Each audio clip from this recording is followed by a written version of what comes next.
a physical, more physically capable of handling himself, which obviously we didn't see in the movie, and we sort of don't really see in the book, but it's indicated that he is,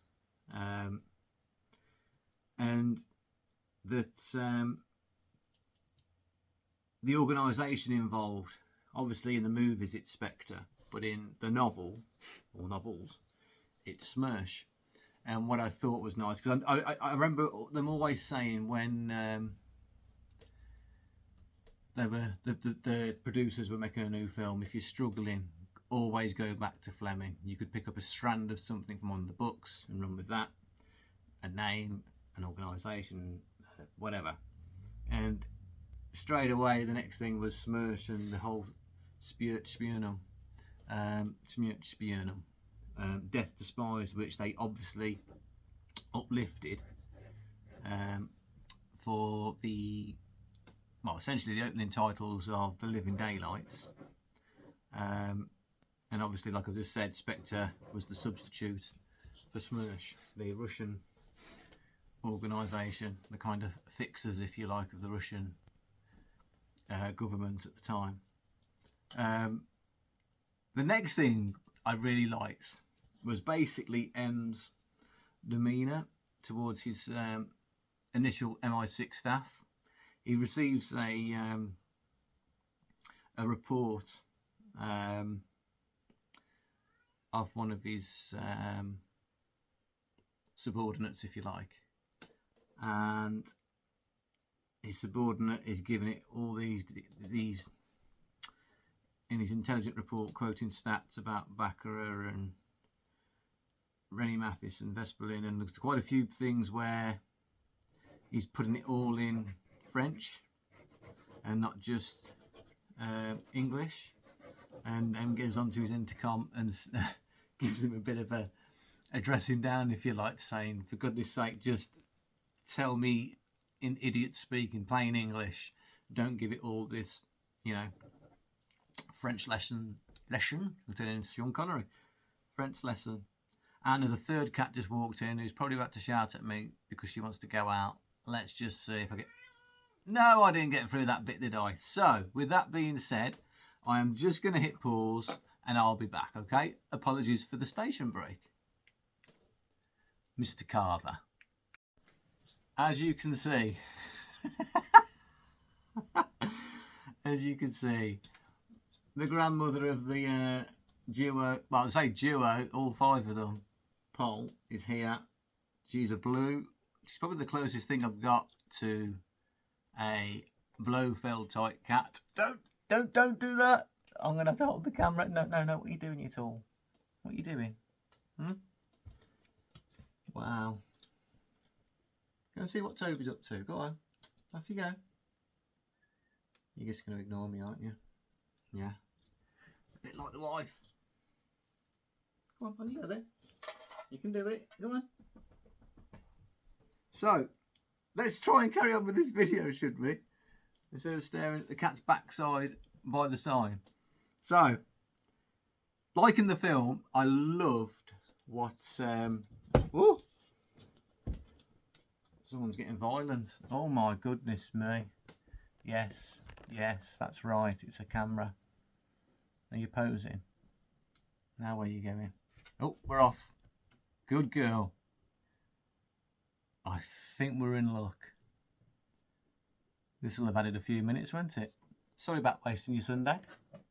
So anyway, like in the movie, Bond gets together with Felix Leiter, and it comes to ordering the drink. And when I set out to watch these movies, goodness me, when I set out to read these books, I wanted to try and paint an image in my head of Bond that wasn't of the films, and it's been so difficult. I thought, yeah, I'll tell you what I'm going to do. I'm going to, my kind of, from what I've seen, my preferred choice, I'll say, I think I've said it before, is, from what I've seen of him, is Aaron Taylor Johnson. He looks the part. And I know people will either say yay or nay, and you're never going to please anybody. But the way I look at it is, he's in incredible shape. He looks the part. Okay. When Sean Connery got the role, he didn't. It was a rough diamond, for want of a better description. And Terence Young, I remember seeing an interview with Sean Connery. Terence Young, he took Sean Connery to the best places in London, to the best tailors, the best night spots, etc., to learn about fashion, how you conduct yourself. And he did say women, so I do apologise. And that shaped Connery into the Bond that we knew and know. So I can't see a reason why Denis Villeneuve couldn't do the same thing with, for argument's sake, Aaron Taylor-Johnson. So that's who I was trying to picture in my head. It didn't work. All I could see was the movie equivalent to what I was reading, but it didn't detract from my enjoyment of reading the books. So when it comes to Bond and Felix sharing a drink together, I love the camaraderie between them. And he orders his Vespa, as it is quoted in the movie. And at this point, for some reason, all of a sudden, then he's gone from a Colt 38 to a Beretta 2.5. Sorry, a .25 Beretta. But yeah, the whole ordering of a drink, the drink, is fabulous. Also, at dinner, Bond's just had dinner with Vesper and she's called away. Again, echoes into the movie from the book, where he says the moment, that Bond realises that Mathis, as far as he was concerned, was the mole that had sold out their operation. The other big talking point is the torture scene, and to be fair, a carpet beater is used as opposed to the knotted rope that the movie Le Chiffre uses. And I think they probably made the right decision there. Even though reading the book, it's painful, I don't think you're going to get the same, forgive the pun, impact that you saw when you watched the movie Le Chiffre do his thing. And again, Le Chiffre's death being assassinated by clearly a member of Smersh, not Spectre, to the point where when he's shot in the head and he falls to the ground, that his eyeballs have rolled up, kind of thing, which they do in the movie. So brilliant, absolutely brilliant. In terms of quotations, Felix Leiter's speech about allies and villains and being able to tell the difference, or in this case, as in the film, not being able to tell the difference. The inclusion of Getler towards the end of the film, again, although we don't really see much in the of him in the film, he has like a good look and presence about him. And I guess the final thing is, again, a piece of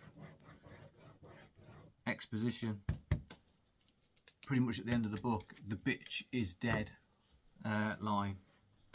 That is, it's powerful. I mean, the book, it's, what is it? Let's take a look here. Where are we? So 27 chapters, 212 pages long. Best read I have had in a very, very long time. I've forgotten how nice it is to just sit in a quiet room with a hot drink, a good book, which that most definitely is. Can't praise it enough. I think on the back here, so I'll hold it up there. There's the ISBN. £9.99. £9.99, worth spending. without question.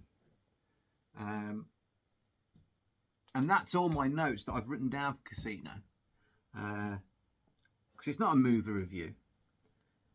It's a book review. So, you know, in the movie there's things like the introduction of when Bond meets Vesper. Completely different. It's all done through Felix. No, sorry, not through Felix. Yeah, I think it was through Felix. Or was it Mathis? Anyway, either way, completely different. That, you know, in the film he meets her on the train. There's no 7-roll Aston Martin crash. Again, doesn't detract away. I think what it shows is the talent of movie makers, to be honest, in what they did with that movie, because it is now probably one of the top, I think it's fair to say, definitely one of the top 5 Bond films out of the 25 official ones anyway. But yeah, Casino Royale, an absolute masterpiece of literary work, and I could see why Broccoli and Saltzman wanted these rights to make these books into films. Can't praise it enough. Can't praise the movie enough, but the book, it's shone a new light on Bond for me, which I absolutely love and welcome, because we're in a drought, aren't we? Hopefully that drought's coming to an end as we move forward. Obviously we're now in February. So yeah, if you get the opportunity, again, try and get them. If you're going to buy them individually, get them in order, because they do follow on, which I also like as well. So buy them in order, take your time with it if you're collecting them individually, but just sit back, relax, and just slip into a world of years gone by. The descriptions of the food, the fashion, obviously, like the movies, they're a product of their time, so just accept them for what they are. I know for a fact that they have been edited. The set that I've got have been edited, because I'm currently, like I say, going through Live and Let Die. I know certain words have been removed, which, rightly or wrongly, me personally, I disagree with. I've said it before, I'll say it again. They should be used not only as reading material, but a learning tool of what you can and can't do anymore. You know, just insert an additional page to say this is a product of its times. I've seen it done on the TV with TV shows and some movies, to be fair. So we'll see how people, see what people think. That being said, ladies and gentlemen, thank you for joining me this morning. I hope you liked my thoughts on this. I'm certainly enjoying the books.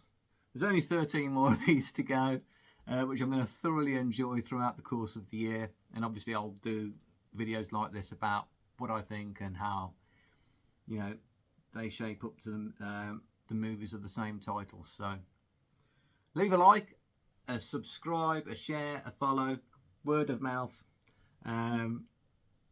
Yeah, thank you for joining me. Look after each other. Love to you all. I'm not going to do the Roger Moore thing, because clearly it hasn't worked the last week or so. So I'm just going to hold it up. It probably won't work again. But enjoy the rest of your Sunday, ladies and gentlemen. I will see you next weekend. Take care now. Bye-bye. Can you believe it? I don't want to be depressing the screen, because I'm not that technically useless. So I'm going to go subtly underneath and just say, see you next weekend.